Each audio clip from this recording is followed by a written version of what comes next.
반갑습니다. 3월 29일 금요일 큐티 스케치 시간입니다. 오늘 본문은 누가복음 23장 44절부터 56절까지의 말씀입니다. 오늘 본문은 이렇게 시작합니다.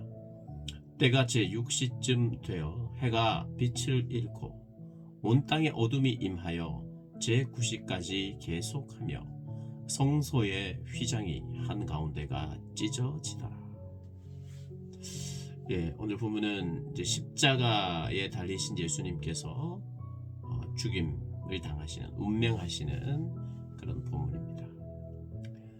십자가의 사건, 특별히 그분이 돌아가시는 장면을 소개하면서 제일 먼저 언급하는 것이 무엇이냐면 성소의 휘장이 찢어졌다, 이렇게 이야기합니다.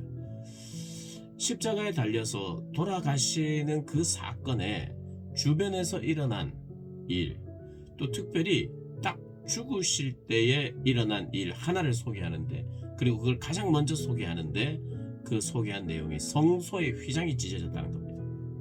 성소의 휘장이 아래에서부터 위로 찢어진 것이 아니라 위에서부터 아래로 찢어지는, 사람이 찢지 않았다는 겁니다. 하나님이 찢으셨다는 거예요.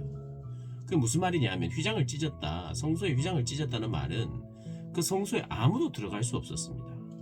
대제사장만 지성소에 1년에 한 번씩 들어갈 수 있는 곳, 하나님과의 만남의 자리, 지성소에 하나님을 유일하게 만날 수 있는 그것도 사람들이 아무나 만날 수 있는 게 아니라 대제사장만 1년에 한 번 거기에 들어갈 수 있는데, 그 장소가 오픈이 됐다는 거예요. 누구나 들어갈 수 있게 되었고, 또 다른 말로는 그것이 없어졌습니다. 어디에서나 예수 그리스도를 통해서 하나님을 만날 수 있게 되었다는 이 복음이 열린 것이지요. 새로운 시대가 열렸다는 것입니다. 새로운 시대. 제사를 통해서 만나는 만남이 아니라 영단번의 제사, 영원히 한 번에 드린 제사로 말미암아 우리가 영원히 하나님 앞에 나아갈 수 있게 된 거죠. 예수 그리스도로 말미암아. 이것이 복음 중에 복음입니다. 예수님이 십자가에 돌아가심으로 말미암아 얻게 된 결과, 우리에게 주어진 결과, 그것은 지성소의 그 하나님을 누구나 어디서나 그리스도의 보혈을 믿고 의지하는 자마다 만날 수 있는 길을 여셨다는 거예요. 그래서 그 길은 히브리서에서 새롭고 산 길이라고 표현하고 있습니다. 새로운 길이에요. 그리고 생명의 길이라는 뜻입니다. 그 생명의 길로 저희들을 인도하시는 예수 그리스도의 죽음으로 말미암아, 그 죽음과 부활로 말미암아 우리에게 그 길이 열렸다는 것입니다. 이것을 꼭 기억하셔야 돼요. 그리고 성경은, 그리고 특별히 누가복음은 가장 먼저 그 소식을 알려줍니다. 그리고 예수님께서 마지막으로 큰 소리로 말씀하십니다. 아버지, 내 영혼을 아버지 손에 부탁합니다. 아버지 손에 부탁합니다.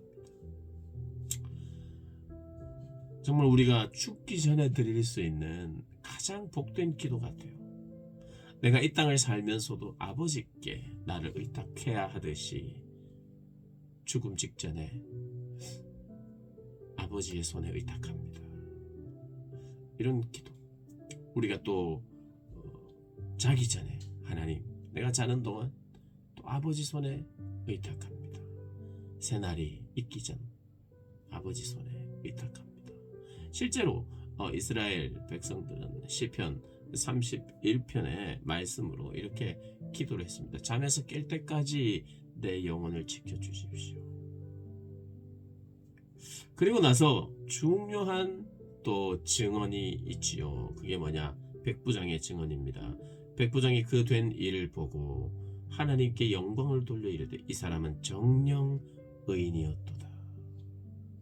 이를 구경하러 모인 무리도 그 된 일을 보고 다 가슴을 치며 돌아가고, 예수를 아는 자들과 갈릴리로부터 따라온 여자들도 다 멀리 서서 이 일을 보니라.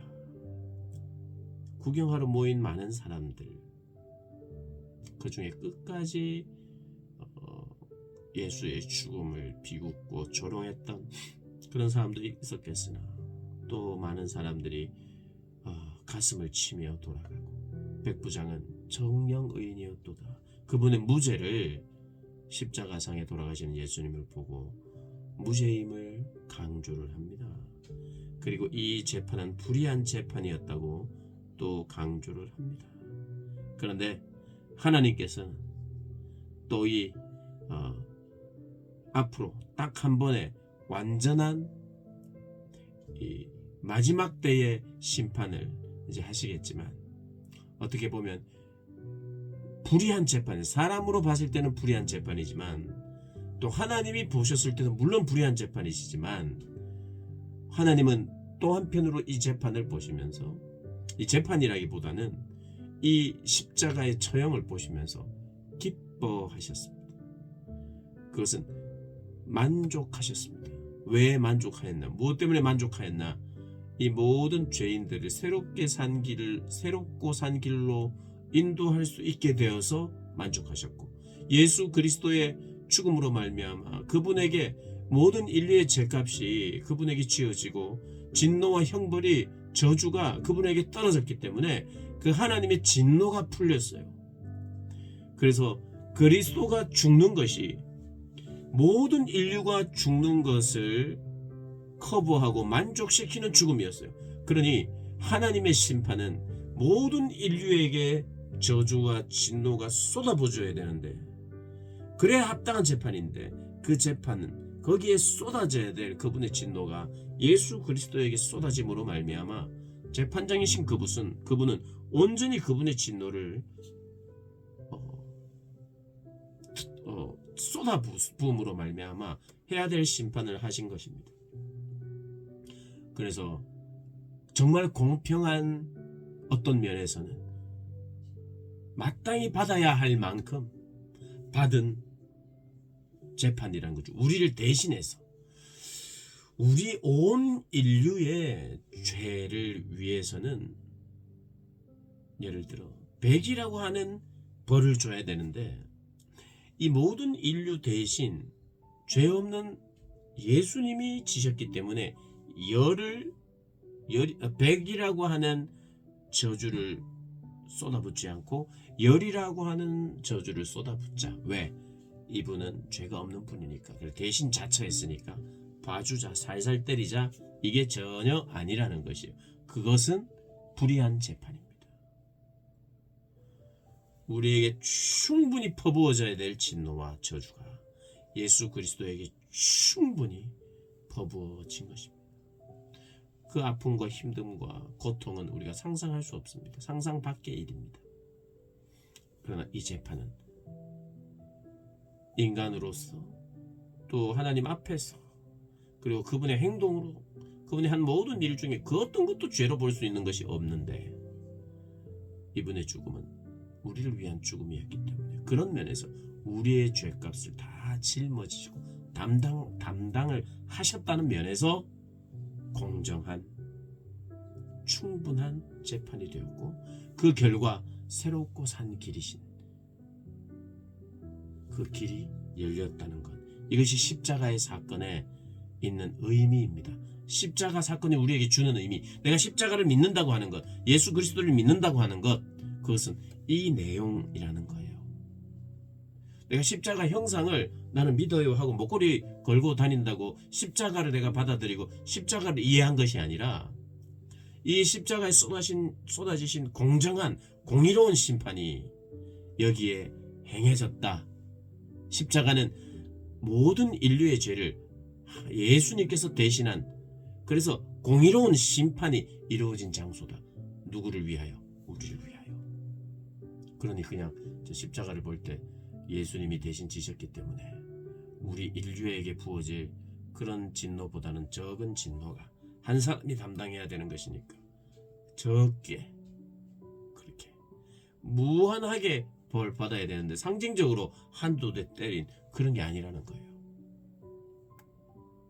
그래서 이 재판에 하나님 아버지는 만족하시는, 이 재판을 기뻐하시고 충족시킨 사건이 된 것입니다.